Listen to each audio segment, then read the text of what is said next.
Yo, what's going on, everyone? Welcome to another episode of the Philly Willy Podcast, and today we're going to be talking about Jalen Carter. Let's get into it.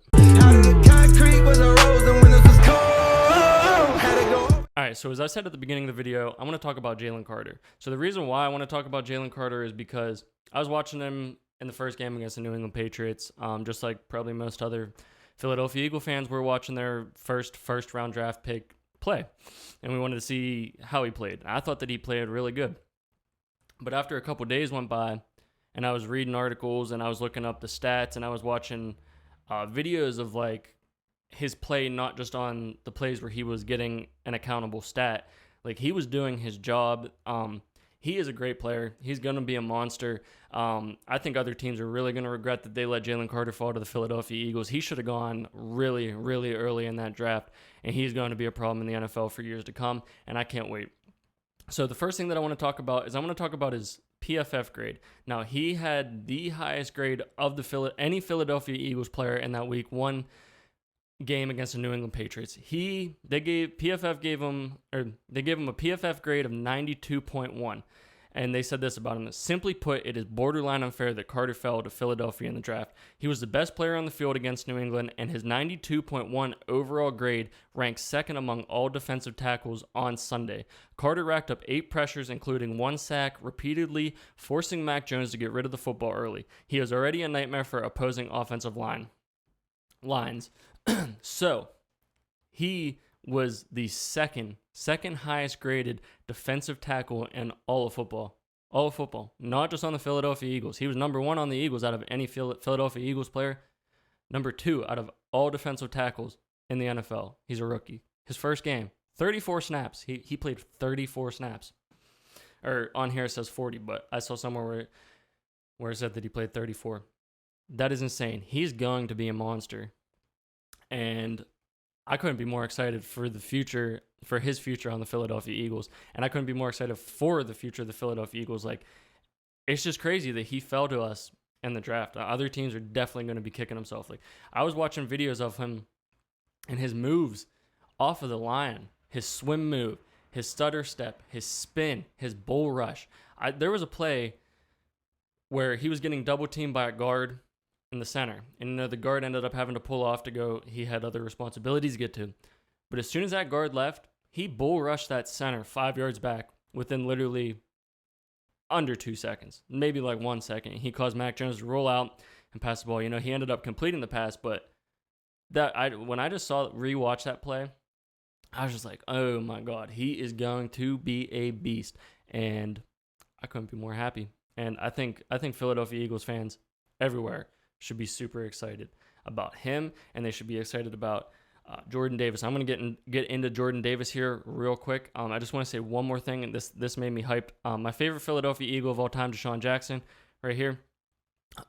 He tweeted, "Future highest paid defensive tackle in NFL history," loading up with a picture of Jalen Carter, and that is going to be 100% true. He is going to be the highest paid defensive tackle at some point. He's a beast. They say like the best players come in and they make an immediate impact. He made 100% an immediate impact on this defensive line, and he's learning from one of the Philadelphia Eagles greats, which is Fletcher Cox. Him and Jordan Davis are both learning from him, and he also has the presence of Brandon Graham around.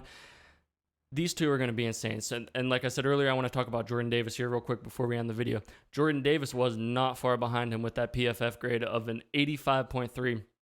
And this is super exciting to see because these two are the future of the Philadelphia Eagles defense. Like, I know there's other players over there. Like, we can't wait to see how Nolan Smith is going to develop. And we have Hassan Reddick and Nakobe Dean. And he suffered an injury, and that's something that we're going to get into tomorrow's video because that's going to affect our game for the Minnesota Vikings. But let's get back on track here. So more on Jordan Davis. So last year we saw that he was a force to be reckoned with in the run game. When he was on the field, teams didn't really run the ball. And then we saw whenever he got injured there towards the end of the season, he was out a little bit. Teams started picking up on that, and they were able to run the ball against us. And, we ended up picking up Ndamukong Suh and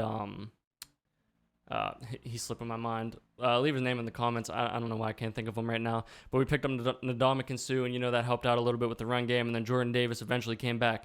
But we saw how much of an impact he had whenever he was not on, like when he was injured and he wasn't on the field. Teams were able to run all over us, and that was a problem. But pairing him with his run stop ability with Jalen Carter's pass rush ability, and Jalen Carter was also looked fantastic against the run.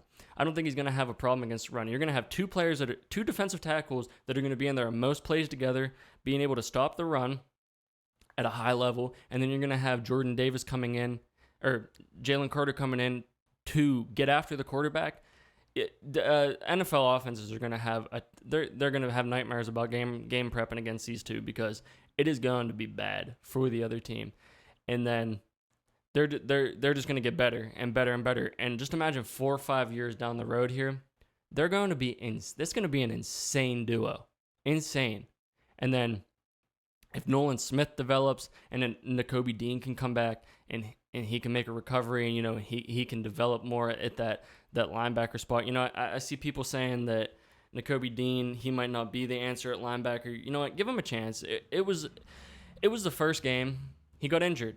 You can't help it. And nobody can sit there and say that he's not going to pan out for the Eagles, because, you know, it was the first game. He has heart, and he's surrounded by other players that want to see him do good. So I wouldn't count out Nakobe Dean.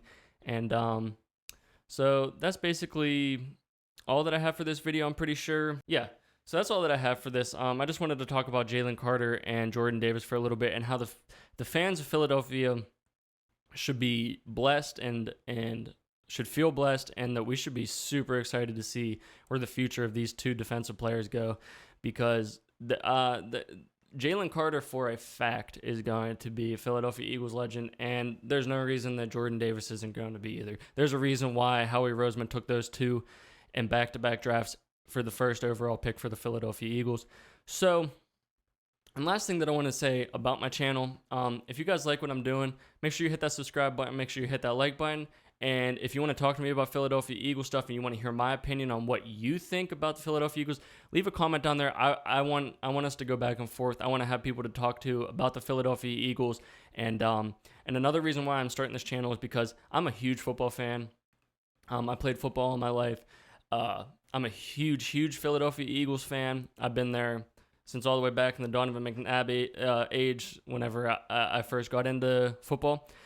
And I feel like I understand the game pretty well, but I just want to use this to dive more deeper into, like, not the analytics, but like the stats and like what is important in football. Like how I went back and I reanalyzed Jalen Carter's play. Like I want to use this as a way to entertain you guys, and I want to use this also as a way to make myself more of a football fan and understand even deeper what goes on in the game of football. So with that being said, I'll see you guys tomorrow. I'm going to be putting out a video preview, game preview for the Philadelphia Eagles and the Minnesota Vikings game, and we're going to talk about matchups and what I think, and what I think that the Philadelphia Eagles should do. And we're going to go over the injuries that the Philadelphia Eagles had, and I'm going to talk about how I think that that's going to impact us. But I think that's all for today. Like I said, if you guys like the video and like what I'm putting out, make sure to hit that subscribe button, hit that like button, and I'll see you guys in the next video. Peace.